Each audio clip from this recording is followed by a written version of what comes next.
ज़रा सोचिए, आप किसी से गुस्सा में बात कर रहे हैं और आपकी ज़ुबान से निकला हुआ एक कठोर शब्द किसी की पूरी ज़िंदगी बदल दे, तो क्या होगा? अगर वही शब्द किसी के दिल को इतना चोट पहुँचा दे कि वो इंसान हमेशा के लिए टूट जाए।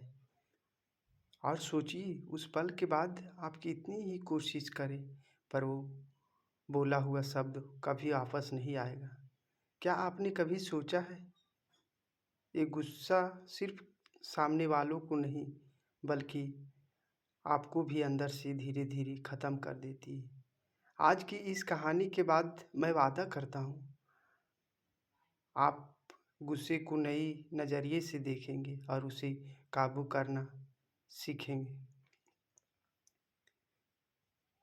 बहुत समय पहले जब भगवान गौतम बुद्ध अपने शिष्यों के साथ गाँव में ठहरे हुए थे, वहाँ एक व्यक्ति उनसे मिलने आया। उस आदमी की आँखें लाल थी, माथे पर बाल था और चेहरे गुस्से से तमतमाया हुआ था। वे सीधे बुद्ध के पास पहुँचे और बोले, गुरुदेव, मैं बहुत परेशान हूँ। गुस्सा मेरे जीवन का सबसे बड़ा दुश्मन बन गया है। जबकि कोई मेरी बात नहीं मानता, मुझे गुस्सा आ जाता है। परिवार वाले कहते हैं मैं उनसे प्यार नहीं करता, दोस्त मुझसे दूर भागते हैं, यहाँ तक मेरे बच्चे भी मुझे देखकर डरते हैं। गुरुदेव, मैं नहीं चाहता कि मेरी ज़िंदगी बर्बाद हो जाए। कृपया करके बताइए, मैं इससे गुस्से का कैसे छुटकारा पा सकता हूँ? बुद्ध ने उस आदमी को ध्यान से देखते हुए बहुत शांत स्वर में बोले, भाई, पहले ये बताओ कि जब तुम गुस्सा करते हो तो तुम्हें कैसा महसूस होता है? आदमी ने झिझकते हुए कहा, गुरुदेव, उस समय मुझे लगता है कि मैं बहुत ताकतवर हूँ, लेकिन गुस्सा शांत होने के बाद मेरी मन भारी हो जाता है। मुझे गलीन होती है, मैं खुद को दोषी मानता हूँ।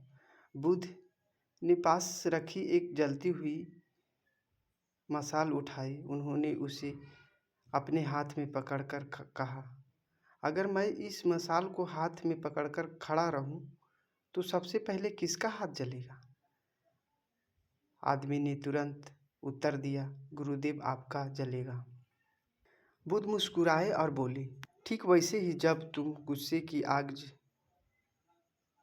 जलाते हो, तो सबसे पहले तुम खुद जलते हो। तुम्हारा मन जलता है, तुम्हारी शांति जलती है, तुम्हारी खुशी जलती है। गुस्सा कभी सामने वालों को नहीं, बल्कि हमें ही सबसे ज़्यादा नुकसान पहुंचाता है। बुद्ध ने आगे समझाया,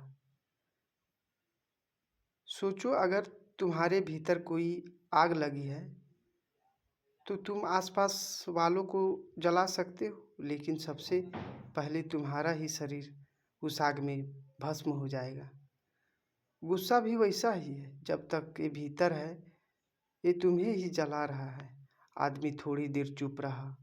उसने सोचा, सच में जब मैं भी गुस्सा करता हूँ तो मेरी शरीर कांपने लगता है, दिल की धड़कन तेज हो जाती है, चेहरे पर लालिमा आ जाती है, यकीन नुकसान सबसे पहले मेरा ही होता है।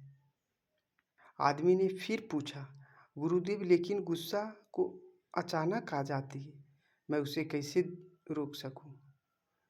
बुद्ध ने कहा, गुस्सा अचानक नहीं आता, वो धीरे धीरे बढ़ता है। जैसे बीज बोया जाता है और फिर समय के साथ पौधा बनता है, वैसे ही मन के भीतर छोटी छोटी बातें बीज की तरह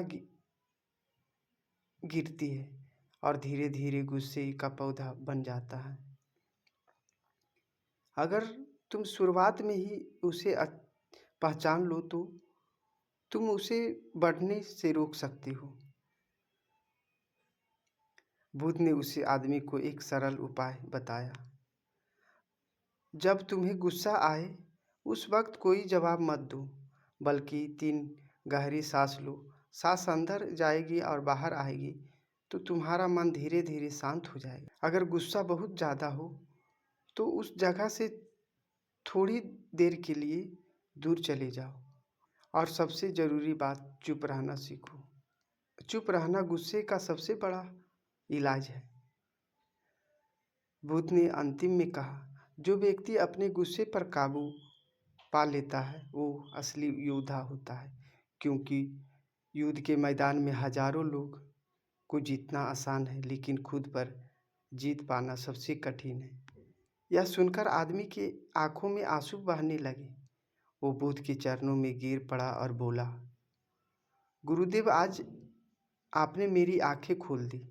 आज मैं गुस्से का गुलाम नहीं रहूँगा बल्कि उसे अपना सेवक बनाऊँगा। दोस्तों, ये कहानी यही सिखाती है, गुस्सा सामने वालों को नहीं बल्कि हमें अंदर से खा जाता है। गुस्से में लिया गया कोई फैसला हमेशा गलत होता है। चुप रहना, गहरी सांसें लेना और स्थिति से थोड़ी देर के लिए दूर होना, ये तीनों चीज़ें गुस्से को तुरंत काबू कर सकती है। और सबसे बड़ी बात, असली बहादुरी दूसरों पर जीतने में नहीं बल्कि खुद को जीतने में है। अगर ये कहानी आपको अच्छी लगी हो तो एक लाइक शेयर ज़रूर करें और ऐसे ही जीवन बदलने वाली कहानियाँ सुनने के लिए चैनल अंतर्मन दीप को सब्सक्राइब करना ना भूलें। धन्यवाद।